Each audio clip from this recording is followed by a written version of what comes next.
Hi, welcome back to my channel. Today I'd like to talk about 1982's First Blood, starring Sylvester Stallone, Brian Dennehy, Richard Crenna, young David Caruso makes an appearance in this movie, and Jack Scarrett. It's based on a book by David Morrell that was released in 1972 about the Vietnam vets coming back from Vietnam. As we know, Sylvester Stallone plays our main protagonist, John Rambo.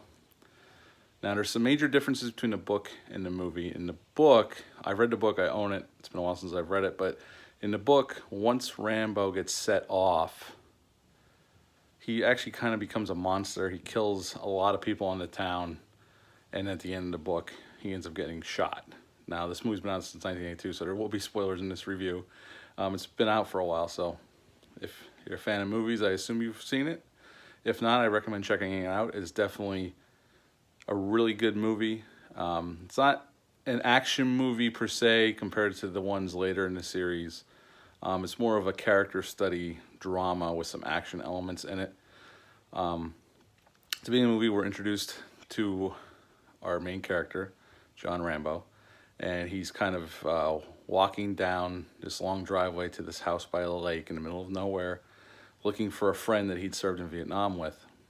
And he meets his wife, and he finds out that his friend, who's one of his last friends remaining left alive, has passed away from cancer due to Agent Orange in Vietnam. So he continues on, and he happens to come across, he was hitchhiking close to this town called Hope, and the town sheriff, played by Brian Dennehy, he sees John Rambo and kind of persuades him not to stop in town. He doesn't want him in town because he doesn't like drifters. And he gives him right outside of town and kind of gives him the lay of the land that he doesn't want to see him in town, kind of without saying it, and that he'd be better off just keep moving north.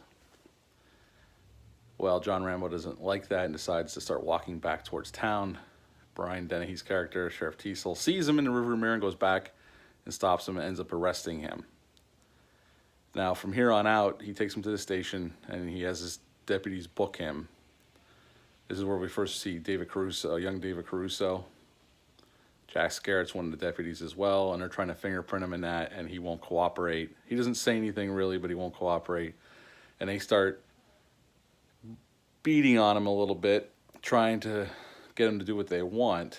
And then as they go along, they're going to wash him up for his court date the next day, and they're holding him while the one guy was going to shave him, and he starts having flashbacks of Vietnam when he was captured by the Viet Cong, and definitely some PSD in John Rambo, and he snaps and he fights them off and escapes the police station, and the police give chase, and he steals a motorcycle and goes up a mountain, and he starts on foot trying to get away from Sheriff Teasel and his gang of deputies.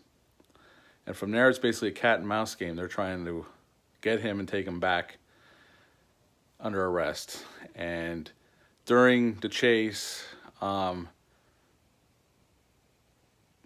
Scarrett's character is in a helicopter, and they have Rambo cornered on a cliff. Well, John Rambo jumps off a cliff into a tree, and he's down in this ravine.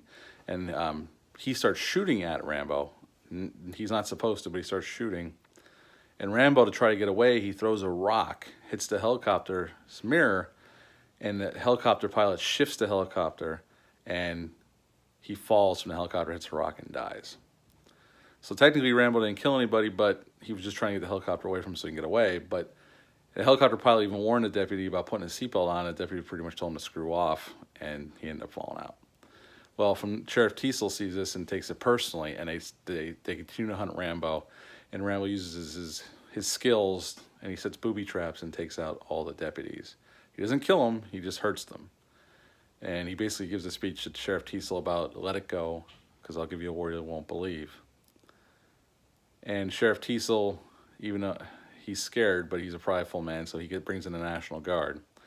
Right around this time is when we're introduced to Colonel Troutman, played by Richard Crenna. And he pretty much gives the sheriff and the state police captain a down low on Rambo and how they're outmatched, and there's no way they're going to bring him in alive, and he's going to kill a lot of people if they keep pursuing this. He tries to talk him out of it to let Rambo go, and he says something to the fact where he'll pick him up in a few weeks working in a car wash in Seattle or something. But Sheriff Teasel won't let it go, and Sheriff Troutman helps them try to locate Rambo, and they locate him at this cave, which the bumbling National Guard guys end up blowing up with a rocket launcher, but Rambo escapes through the mine out the back way. And at this point, Rambo decides he's going to unleash war in the town of Hope and Sheriff Teasel, and he steals a truck from the National Guard and drives back into town, and all hell breaks loose. Now, it's important to point out, here's the difference between the book and the movie. Rambo never kills anybody in the movie. In the book, he kills a lot of people, and he basically becomes a monster, and an unstoppable monster. And at the end of the movie, at the end of the book, he ends up getting shot and killed. Now, Sylvester Stallone, if you ever saw an interview with him about this movie, he rewrote the script a lot. He didn't like the script too much. He didn't want to show, because all the crap the Vietnam vets got when they came back by people and all the negativity around them. At this point, he didn't want Rambo really killing anybody, and he didn't want to show him as like a monster. He said he thought the Vietnam vets had been through enough. And at the end of the movie, he goes after Sheriff Teasel, but Troutman's able to talk him out of not killing him, and Rambo ends up breaking down, crying about how he has no friends left, he doesn't talk to anybody for weeks on end, and that he can't help but see these images in his head from his time in Vietnam, and he said he wakes up sometimes, he doesn't know where he's at. It's really, Sylvester Stallone knocks this scene right out of the park. I mean, he knocks the whole movie out of the park, but this scene really sells it, about this broken man who was pretty much like the ultimate warrior. He was a Green Beret. He came back, he can't get a job. He doesn't have any friends. All his friends from Vietnam are dead. And he doesn't talk to anybody. He's a loner. He hitchhikes from town to town. And he just has a total mental breakdown. And Colonel Troutman embraces him, gives him a hug. And you can see he thinks of Colonel Troutman as kind of like a father figure. It's the only family he knows. He's spent that much time in the military. And then he went from being able to drive multi-million-dollar equipment to not being able to even get a job washing cars.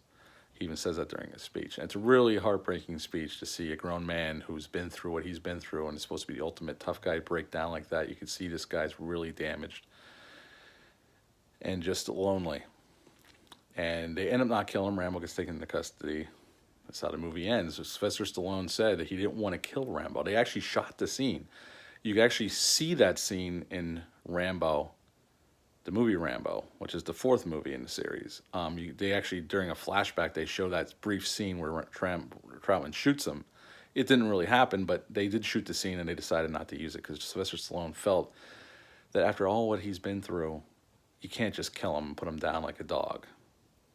He deserved to live. And that's how the movie ends. Rambo's taken in custody and taken away by the state police and Colonel Troutman.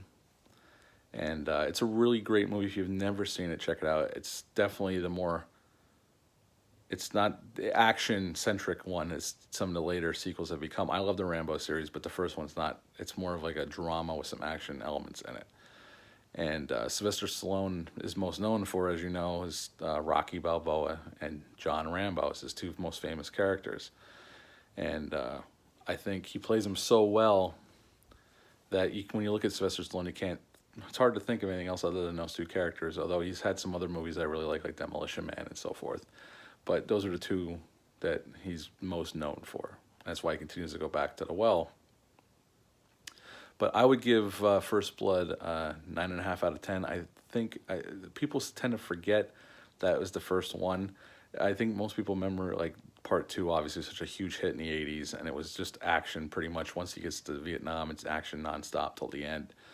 And then Part 3 is known as the lesser one. I like that one too, but there's a lot of it's action heavy. The first one's more of a drama, and I think people forget that. And the performance Sylvester Stallone gives. I mean, Brian Dennehy's awesome in the movie as the sheriff, and Richard Crenna is really good as Colonel Troutman. But yeah, I give it 9.5 out of 10. It's definitely a really, really good movie. If you've never seen it, I highly recommend it. If you have seen it, leave a comment down below. Let me know what you thought of it. It's been out for so long now. If you're a movie fan and you've never seen it, definitely check it out. It's definitely worth your time. But that's it for me. Everybody have a great day, and I'll see you soon. Bye.